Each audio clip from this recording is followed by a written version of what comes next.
it always goes back to the body for me. And I think really understanding what your body is feeling, how your body is reacting, because again, it's so easy to just not listen to ourselves. And so when it comes to your purpose, when it comes to your north and south node, anything that we've talked about, right? I think you and your own system know best. And that's so important, is listening to yourself over anything else, right? Because then once you do that, then you'll be able to like discern all this other information.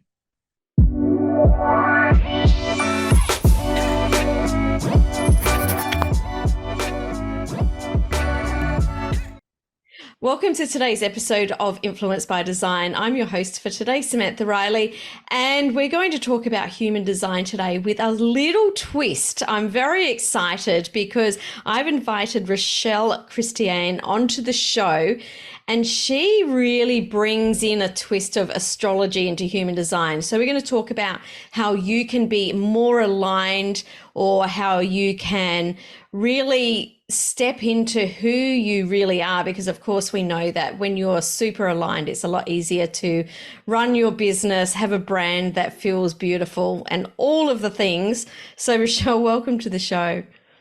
Thank you. Thank you so much for having me.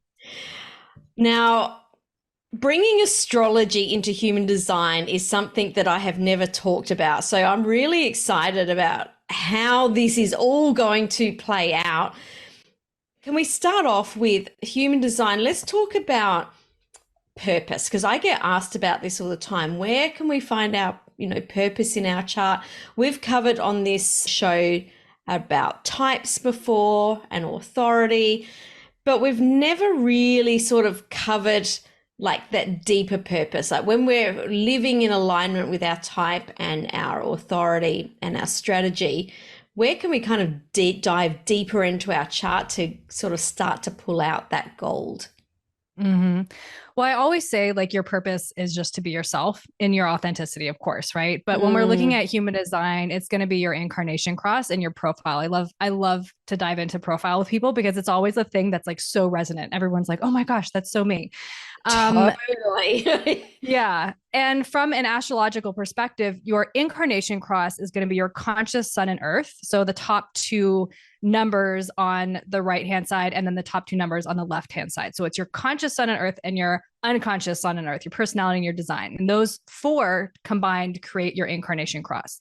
Mm-hmm. And in astrology, this is your sun and earth, which are opposites of each other. So in astrology, oppositions, any aspect that is in opposition to each other, really holds a lot of lessons for the other one. So if you're, let's just say, a Taurus sun, that Scorpio energy, Scorpio is opposite to Taurus in the zodiac wheel. And so that's going to hold massive lessons for you to really embody the energy of that Taurus sun. It's going to have, you need to integrate it. It's like your north and south node, which is another huge piece in human design that really is going to help you also just find your way, because Ra talks about your G center and the magnetic monopole, which is this like illusion of separateness, right? It's the thing that holds the conscious and unconscious sides together. It's found in that G center. And he says that magnetic monopole in your G center is the driver, and the road it's driving on is that north and south node polarity. And so that's another huge piece. And again, with that opposition, it's the same thing. The north and south node, and then the sun and earth, those are the two places in your design that are going to hold those oppositions. And so they hold massive lessons for you in embodying and integrating those aspects so you can fully come into your purpose and your authenticity and who you're meant to be. Right. There was a lot there. So let's just, I love this so much. So if you're looking at your chart, you've got your top two numbers on both sides, on your personality and your design. And then your north node is like the upside down U, and your south node is it looks like a U. They both got these little curly things. So your north node, do you want to just explain a little bit about the north node and the south node? Absolutely. So your north and south node, they kind of come together, but there's two different perspectives from human design and astrology. In astrology, your north node is sort of the direction that you're headed in this life. It's where you're meant to be. It's sort of like that purpose piece of astrology. So wherever your north node is found is going to be probably where you're going to find discomfort. because that south node is where you've sort of been, if you believe in past lives, it's sort of where you've played the role many times before in past lifetimes, right? So the energy of that south node is where you're going to find comfort. So when you're triggered, you're more likely going to be leaning into that south node when you really should be leaning into we'll scrap the word should, but when you're really being asked to lean into the north node. In human design, Ra talks about that south node. So we're looking at the lifespan from a Uranian perspective. So Uranus takes 84 years to go around the sun. And so that's what we consider now the human lifespan is about 84 years. So in human design, the first 42 years are typically played out by the themes of that south node. And so the second half of your life is really sort of when you've learned those lessons. And the key is not to reject them. It's not to like not be them, right? Because I think a lot of times when we're triggered or when we're falling back into that space, just for example, right now, we're in an Aries Libra axis in the collective. So Aries is starter energy, right? It's the first sign of the zodiac. It wants to go and do things. It wants to take action. It's leadership. It's all those beautiful things. It can be very selfish. That's the shadow of Aries, right? But the key is Libra, whereas Libra is harmony, balance, justice, people pleasing. So we want to integrate the south node so that we can lead with compassion. We can lead while we're taking balance and harmony, all these beautiful Libra qualities and integrating them at that south node. But what happens a lot of times, and we may find as a collective, we're going to lean into that people pleasing, right?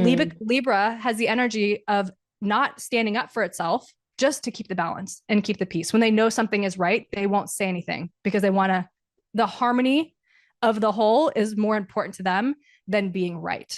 Right. And so we want to like integrate those two. And so again, from that human design perspective, let's say if you have that balance in your life, if it is Aries and Libra, and of course the gates adds a little extra nuance and quality and lens to them, right? But just as a big picture, we're learning the lessons of Libra in the first half of our life. We're going to fall back into people pleasing. We're going to maybe be a little bit codependent. We're going to want to just have balance and harmony and not want to like shake things up.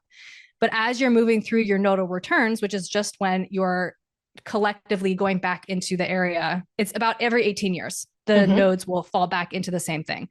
So as you're moving through that, so around 37 is when you're going to have your second nodal return, which really is going to pull out those themes of that second half of your life, right? Because you're getting closer to 42. They stay in sign for about 18 months. And so as you're moving through that, you're kind of like revving up to really step into that energy of Aries, whatever your north node is. And so it's a really key piece. And I think we go through these very cyclical things in life as a whole, right? And so this is just a huge key piece to human design and to finding yourself. And I don't think it's something that can be rushed. And it's not to say that you can't find your balance earlier on in life or, you know, anything, but I think it is very prominent that you will notice those themes throughout your life in the first half versus the second half. I love that you said you can't rush it. My belief, and we all have beliefs and our own truths, but my belief is that you can't rush wisdom. Wisdom happens through the journey and the process. And you can there's certainly people that are, you know, wiser in their younger years than others, but essentially like true wisdom, that's coming from people in their, I've heard it called the second act or, you know, midlife or however you want to describe it. You know, I was joking with a friend the other day. I'm like, it's the witch years, you know, it's that witchy kind of wisdom energy that we bring forward. Can you tell us a little bit about the difference between the north and south node in the conscious side and the unconscious side? So the numbers on the right-hand side to the left-hand side of the chart. Yeah. So everything on the right-hand side of the chart is your conscious personality, as they say, and it's essentially your mind. So when we're looking at that right-hand side, if you go and pull your astrology chart based on your birth information, that's the chart that you're going to see, is everything that's on that right-hand side, all that. And then the other side, the unconscious side, so we can call it your unconscious, your subconscious, it's your body, essentially. It's everything that's running in the background, right? And so when we're looking at that, it's really like the path that your body needs to take. And a big lesson for me in my life has been literally my physical body, because I think a lot of us, especially on the spiritual path, we want to like embody all of these spiritual aspects, right? We want to just like be off in the clouds and just be like one with whatever and meditate and be taken outside of our body and do psychedelics and all these different things, which is beautiful, right? There's so many beautiful lessons in that. But my personal, I am a Taurus sun, so I'm very much about the body. But like for me, I mean, I feel like we are here in these physical bodies for a very specific reason. And so that unconscious side, and it's interesting because you can actually pull your chart, your astrological chart for your body. And it's fascinating just to see what your actual body, your physical vessel like needs to operate. Wow. And that's different. Wow. Like my brain's just gone in a million different places all at once. If we could put a picture inside my head, it'd be like fireworks right now, because there's so many different places to go with this. So let's just recap what you just said so that we can make sure that we've got it right. The north node and the south node on the left-hand side of our chart, that's really what our body needs. But it's our mind that kind of takes over, or it's the mind, it's the right-hand side of the chart that we're talking about, or the mind wants to take over. This is the part that we're really conscious of, that we would know. We would look at that and go, yep, that's totally us. But the left-hand side, maybe not so much. Yeah. Yeah, it's all the things that run on autopilot. For example, I have gate 30 in my unconscious sun, right? And gate 30 is the gate of clinging fire. It's feelings, it's expectations. And when they're not met, it's just like this huge crash of emotions. And I feel like emotionally, I've always been on this roller coaster. And as much as my mind tries to control it, it always crashes, right? When that expectation. So it's something that our conscious mind maybe can logically understand, but it can't control what our body actually responds to. So as I like navigate those crashes, yeah, my mind can be like, okay, this is the gate 30. Like I understand what's happening because I had an expectation of what was going to happen. It wasn't met. And now all of a sudden I'm in a low, right? But it can't control what the body does. The body is going to do what the body does. And so once we can sort of get on board with that, and that's why I think human design is so much about the authority, right? Your strategy and authority, because it allows you to move out of your mind and then put your trust more in your actual body and trusting that it knows what to do. Because it does know what to do.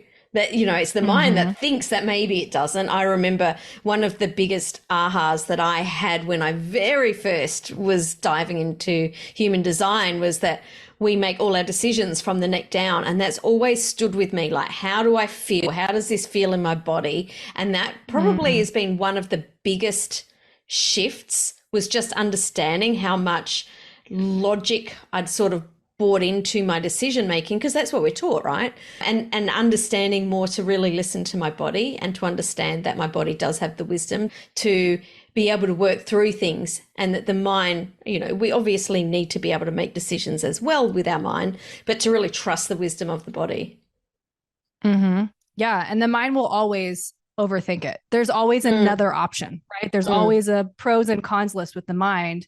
And I think, yeah, when you can really come into the sensations of the body and really leaning into, okay, this is what my body feels like when it's a no. This is what my body feels like when it's a yes. And I think sacral beings maybe have it a little bit easier because they literally have that like sacral response. Whereas like if your authority is emotional, which I find so difficult, or even splenic, right? I mean, there's so many, there's different types of authority, but those are like the ones that kind of like stand out to me of like, really of all of the authorities, we need to trust our body.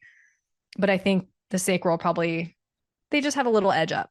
Yeah, I have a sacral authority, and I'm super, super glad that I do, because I just know that feeling straight away. And it's just so easy, where my husband is an emotional authority. You know, he has that whole like, not sure, hang on, wait a minute going on. And I can see that he definitely struggles with it a lot more, where I'm just like, bang, you know, we'll be out. And it was actually really funny. We were out getting vitamins at our local organic store a few weeks ago, and the, I guess, nutritionist, or I don't know what her actual title is, but she was talking us through some different things. And I was just like, she said, you know, I think this one. And I went, oh, I actually don't know.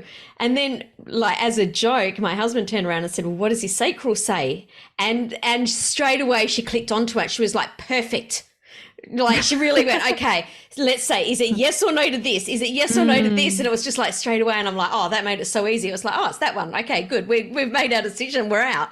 But it was actually a really funny moment where both of them kind of tapped into that. And yeah, Leon leaned on me and was like, could you just make the decision for us? I love that though. I love that like you have people around you that are just like so on board and like understanding of that, right? Because I think like so many of us are taught, go with your gut. What does your gut say when we're not designed to be that way, right? And so it creates this confusion. And then of course the mind is brought in another way too, but it's so beautiful. Yeah, absolutely. I'm very, very blessed, very lucky. So you talked about North Node, South Node.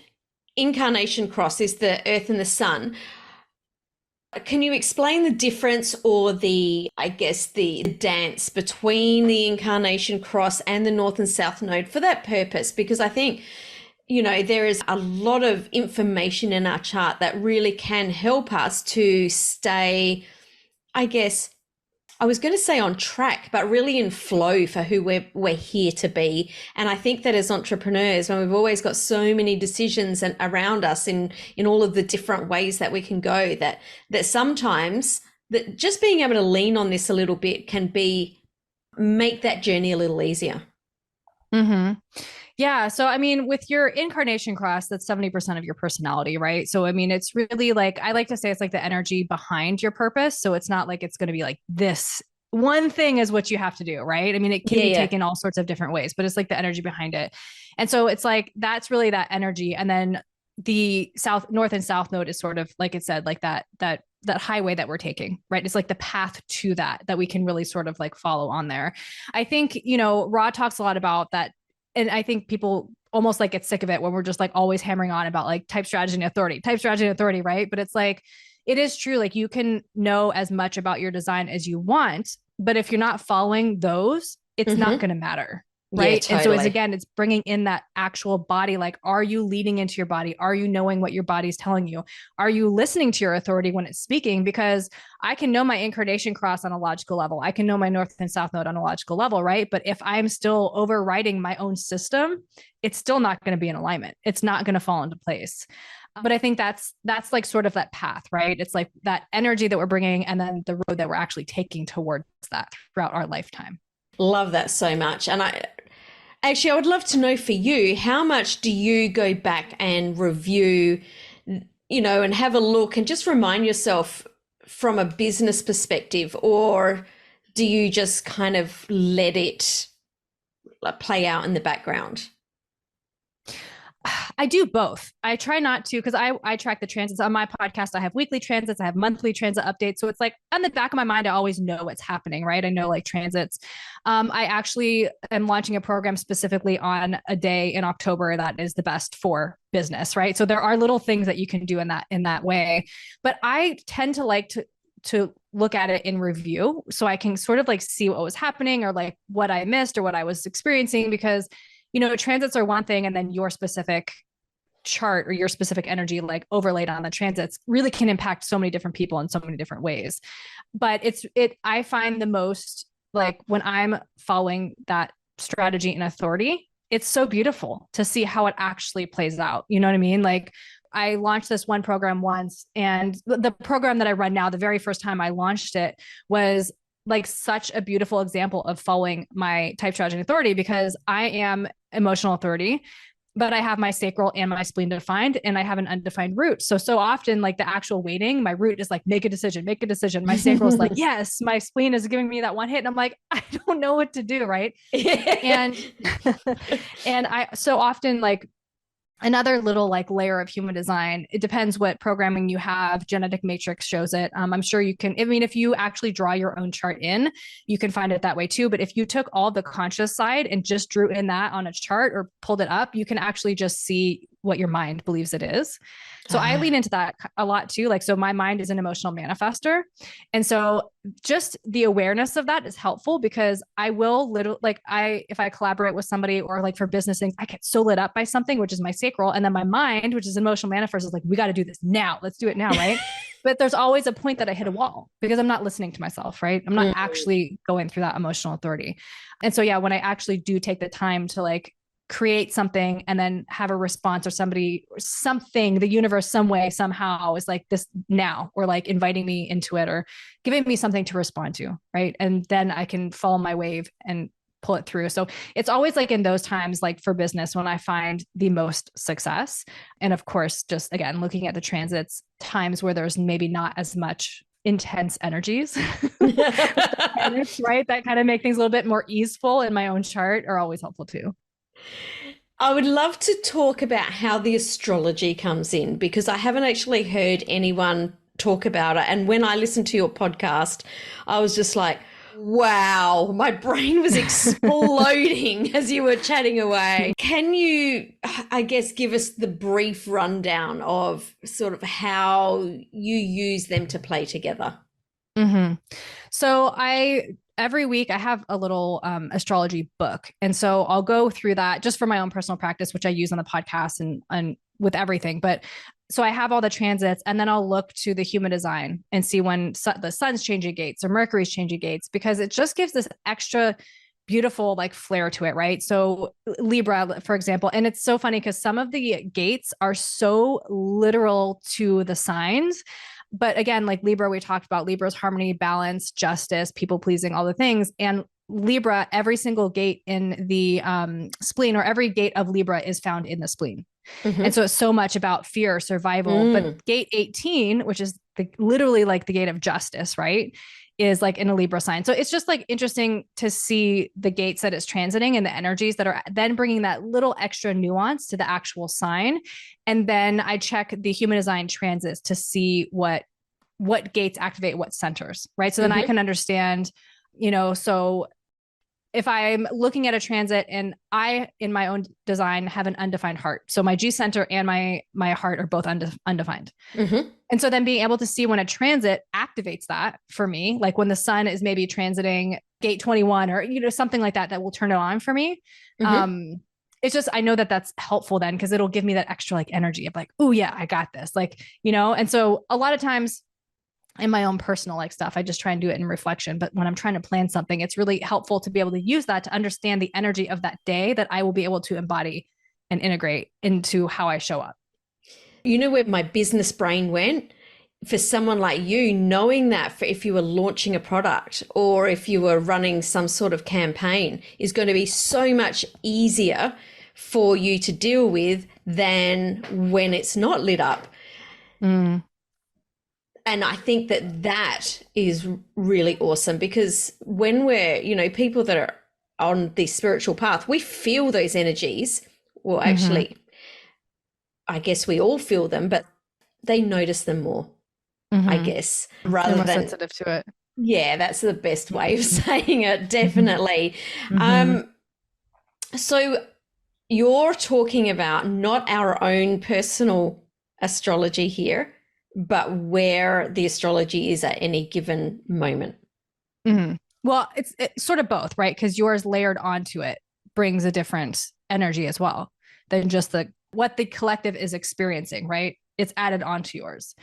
And so it really depends. Like there are times during the month, like you may look up, you can even Google it. I think like astro.com or Astro Cafe like has charts during the day or during the month for like the best times to start a relationship or the best time. There's just like all this sorts of stuff you can find online. But it also depends on your specific chart, right? So if you're, just for an example, if you're like, let's think business, right? So we have Capricorn and Saturn. Those are very systems oriented. Like right now we have Saturn moving through Pisces. And so I see this a lot with a lot of these spiritual based businesses.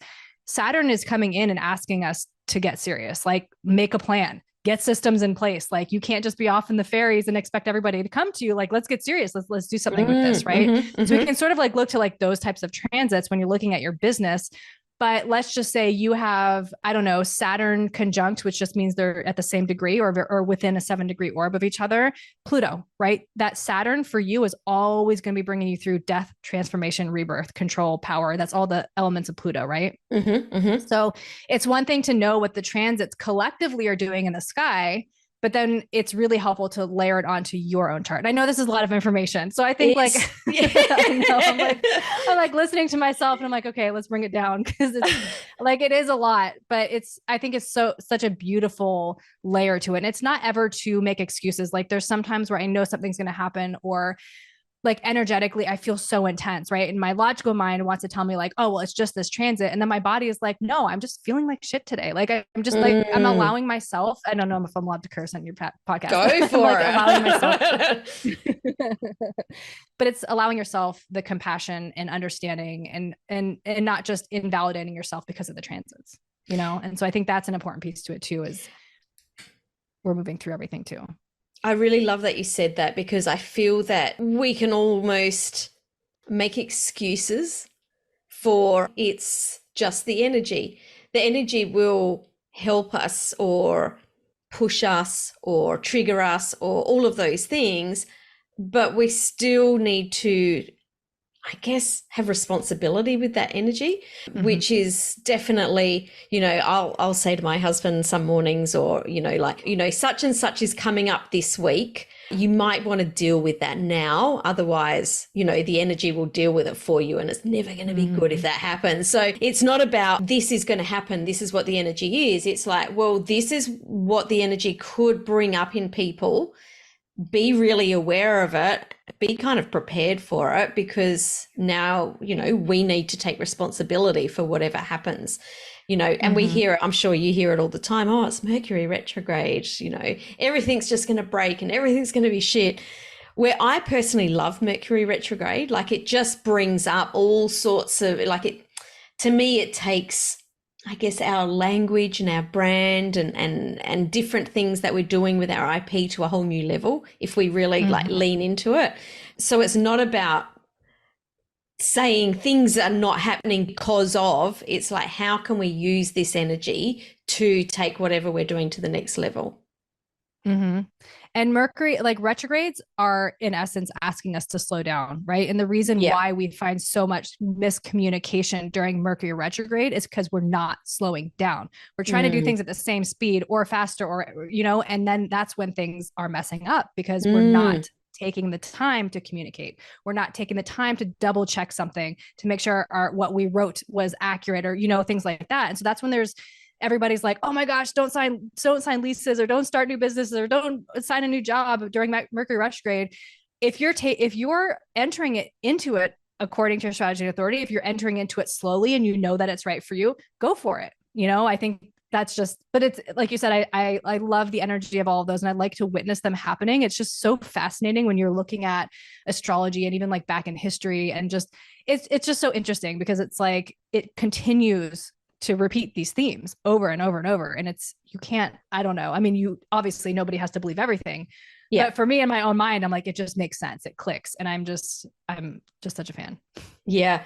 I love that you said it's just about slowing down. And I think that's understanding the energy and what's happening is so powerful, because it gives us that opportunity to understand that some of the rules that people have put on this energy, some of the rules that they talk about when they're talking about human design, like this is the way you have to be, is all BS. Because the whole idea of human design, as far as I'm concerned, is to pare it back and to get back to who we authentically are and in alignment with us. We're meant to be, you know, shedding the beliefs and the conditioning, not taking on a whole new set of beliefs and conditioning. Yeah. It's about like, this is a guidance system, and then we need to understand and experiment with it so that we can work out what's true for us, what works well for us. It's just a guidance system. And what I can hear from you is that being able to have a look at the way that astrology plays into it, it just gives you a little bit of extra guidance. Yeah, absolutely. Yeah. And I think something that was coming up as you're speaking to is when we're looking at, I mean, I think just as humans, we're always trying to remember who we are. We're always trying to find our purpose. We're always trying to find a meaning, a reason for this existence, right? And with human design and astrology, of course, it's that permission slip to just like be who you are. And also, I think a lot of times when we're looking at our conditioning, like our undefined centers or open centers, we always want to fill that, right? It's a place of most conditioning in our life. It's where we hold the most shadows. And something like recently that's just been like coming up a lot is like just an example of like the G center. When you're looking at the G center, when we're given this idea of like you finding who you are, finding your truth, finding your purpose, and all these things, if you have an undefined or open G center, that's not your truth. You're most authentic when you can actually show up and adapt to your environment, right? When we're trying to find this fixed sense of self that our mind is trying to put on, I think that we're almost being inauthentic to ourselves because we're not allowing ourselves to be adaptable and sort of change. And we're holding a little shadow around, I have an undefined G center. So I might behave differently with you and then my children and a spouse or my parents or friends. You know what I mean? That's just the nature of the G center, is to experience. And of course, like your environment is so important. So knowing how your body responds in a certain environment. But for me, I held a lot of shame around that growing up. Whereas like everybody was like, you act differently with this person, you act differently with that person. And I was like, oh my gosh, like, who am I? I don't know who I am. Like, I'm wrong as I am. And I think when I learned that of like, that is me in my most authentic, is being able to show up and be adaptable to the situation and the place, and trusting my body to know that if I'm in the right place, everything's good, right? If I'm in the wrong place, let's like assess who I'm around and who I've taken into my life. So I love that so much. I couldn't love that anymore, to be brutally honest. I was having a conversation. I feel like you were looking in a part of my life as you were talking about that. I also have an open G. And I was having a conversation with someone the other day, and she said, we were talking about personal branding, and it was a friend, and we were kind of getting deep and having a conversation that went down a rabbit hole. And she was saying that she said that our brand, we need to be showing up the same all the time. And I said, but the way that we show up with our children isn't the way that we show up with a group of friends, and it's not the way that we show up with a group of clients. And she's like, well, that's inauthentic. And I was like, well, is it though? Is it inauthentic? Because we show up in different ways with different people. Now even adding that layer of, well, with an open G, that's the way that we're designed. That just completely takes that whole conversation to a new level. And for anyone that's listening and is going, oh my God, we've just been given a permission slip to have an amazing personal brand and not feel like we're making it up with different people, essentially. Like, that's just huge. That's so big. Yeah. It was definitely a huge permission slip, right? And like even going back to astrology and the transits and tracking human design transits, it's great to lean in the energy of a defined G center when it's available, right?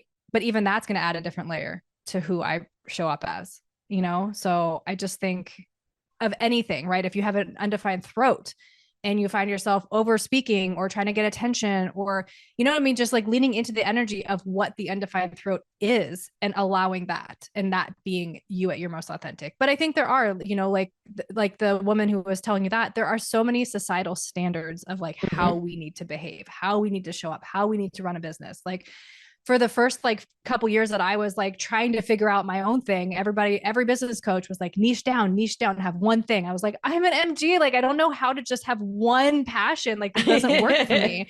Yeah. But then you figure out ways of like, okay, this is my umbrella, right? Like this is the thing that I love that lights me up. And then when you come into my space, you're going to get all the other stuff. Right. But I think that is leaning into our authenticity, right? It's not just being like, okay, I only talk about human design and the rest is going to be forgotten because this is what everybody says I'm supposed to do. It just doesn't work that way. Right. And I think that is being inauthentic, and you're going to find it's just not going to be fun, right? It's going to suck the life out of whatever you're doing. Like, I know I used to do photography, right? And when I just did that one thing, I just lost my passion for it. It's like, this isn't fun anymore. I've done it. It's over. Now what else can I move on to? And I think that's just the nature of the MG. So totally. And what I love about working with MGs is then using that, like, well, how can you bring that passion in if you've still got a little bit of it, with some learnings into whatever the next thing is. It's not about throwing the baby out with the bathwater, but doing all the things that light you up. And I'm very much into niching down. So it's what you were talking about then Yeah. is very much the way that I do it now. It's like, okay, so manifesting generators, you've got all these things. How can we turn all that into a niche of one Mm-hmm. so that Mm-hmm. your niche is so different to everyone else's because you've got all of these different facets instead. So it's just changing the idea of what a niche is, essentially. Yeah. Yeah. We've gone And down something a that was completely really, different path there. that's okay. I love this Yeah. though. Yeah, I was going to share something that's sort of like a side note, but like one of the things that really helped me when I was like trying to get clear on the major like pillars of what my business would be. And it wasn't even, this had even nothing to do with business, but I took it and I ran with it with my business. But if anybody has heard of To Be Magnetic, Lacey Phillips, it's basically like, Mm, she has all sorts of DIs, right? Deep imaginings that help you uncover your shadows and just like become your most authentic self. But she has something that's like her authentic code. And it's like when you go through that, there's like I don't know how many questions she asks, but it's a whole series of questions. Like, what do you do with your money? What do you most do with your time? What are you learning about? When you have free time, what are you doing? And for me, I mean, I have my son in my 10th house, which is your house of career. So, of course, for me, all my passions and everything that lights me up is always going to be like funneled into my career. That's just the way it is. So that's, I think, why I was like so much able to take that into my business. But I mean, everything was human design, it was astrology, it was emotions, like those are like my core pieces in travel, right? Like freedom. Those are my core pieces. So it's like I can look at those and like kept coming back to that. And so when you talk about like niching, that's when I was able to be like, okay, well, human design and astrology are the big ones. Everything else we can kind of like funnel into there, right? It's like finding yourself through these modalities. And then we can use the rest, shadow work, attachment theory, all the other things are kind of like funneled into that. So mm, love it so much. Love, mm-hmm. love, love. Now, you mentioned your podcast before. Tell us a little bit about your podcast, because for people that are listening to this and going, oh my goodness, my mind is blown. I need to know more about this. Where can they go and find you? Yeah. So it's called the Emotional Mastery Podcast. You can find it on everything, Spotify, Apple, all the things. It's really evolved. I've been doing it for 4 years. And in the beginning, it was sort of like an online journal. I literally told nobody about it until like a year and a half in, where I was like, all right, you got to just either stop doing it or get serious. And so I got serious. But I do once a week, I have a solo episode where it's just sort of like what's on my heart, what's on my mind, what's being called to share. Of course, there's always going to be astrology, human design, like wrapped up in that because that's what I'm obsessed with. And then the other week is a guest speaker. And so I invite people on to share their stories, their journey, their tools for emotional regulation really is a lot of it. It's not like it's not like I'm a master of my emotions. I don't feel anything. It's just like having the tools, right? That we can, when we're moving through something, be able to then we're mastering the tools, we're mastering the ability to then self-regulate. And I just recently, over the past 3 weeks, I added in an episode on Monday, which is literally like a 10-minute just weekly transit update. People were asking for it. So I was like, we'll try it out. So I'm sort of like newly in the weekly transits, but Awesome. So get on that. We'll put the link to the podcast in the show notes so that you can go. I will definitely be listening to the weekly transit. I listened to one of your monthly transits and my mind was like, oh my goodness. I think I had to listen to it about 3 times to take it all in because there was so much going on. Yes. I loved it. I ate it up. Rochelle, we started off talking about purpose. How can we be more aligned as coaches, as entrepreneurs? What is the one thing that you want to leave our listeners with in relation to that, really being aligned and on purpose? Yeah, I mean, I think just it always goes back to the body for me. And I think really understanding what your body is feeling, how your body is reacting, because again, it's so easy to just not listen to ourselves. And so when it comes to your purpose, when it comes to your north and south node, anything that we've talked about, right? I think you and your own system know best. And I know for me, I had to get to a place where I sort of like left everything so that I can really tune into my body, because I think that's the most important thing, right? When you're listening to your body, likely you're then listening to your authority. There are exceptions there. I think if you have some trauma, there's a little bit extra work to be doing to coming into your body. But I just think that that's so important, is listening to yourself over anything else, right? Because then once you do that, then you'll be able to like discern all this other information. I love that. I'm going to ask another question, and I wasn't going to. Trauma. You mentioned trauma. How much is trauma going to be masking our true authentic self? I am still on the path of recovering from trauma. And so I feel like a lot of times all this information on a logical level has really, really helped me. And again, like I said, I think a lot of times it is like coming back into trusting myself and also knowing, like doing all this other work where I'm actually moving through triggers when they come up, right? And not just trying to suppress them and push them down, because your body, your unconscious is trying to protect you, right? The ego is still trying to protect you, right? Your whole system is trying to keep you safe. And so I think really the first step is finding a way to know that you're safe. So whether that's through meditation, a DI, a breath work, something so that you know that you're in a safe space, that you can actually then be like, okay, I'm going to come back to my higher self and see what my higher self has to say in this moment outside of the trauma. And so I think it's a journey. I think it is challenging in the beginning. I think everybody goes at their own pace. I don't know that there is a right or a wrong way to really navigate that. As long as you're sort of like showing up and navigating it and understanding, some things may trigger you more than others. And so I think human design and astrology for me were really the catalyst in the beginning of my journey, that I was so confused between my system and my mind. I had no idea. I was like, this is just all chaos. I don't know what to do. I don't know how to show up. I don't know who to be. And then when I found all of this, it was sort of like I could like exhale. I was like, okay, I have somewhere to go from here. Like I felt so seen in a way that nothing else made me feel in my entire life. And so starting from there and then reprogram my mind and to know that I'm safe. And then you can sort of layer it on. I hope that answered your question. I sort of went off on a little it was just perfect. And I love where you went with that. And I think that if we were going to, I guess, leave one single thing, it was what you said in there about it's a journey. And I think it doesn't matter what is going on. It's always a journey. Like we never get to the end of our journey. We continue this journey the whole way through our life. And then, depending on what we believe, some people believe we, continue it into our next life. But I think that just understanding that we're humans having a human experience, and it's about, taking the learnings and experimenting and trying things on, seeing what feels good, and just really embracing and enjoying the journey. And I think that was what I took out of what you were saying.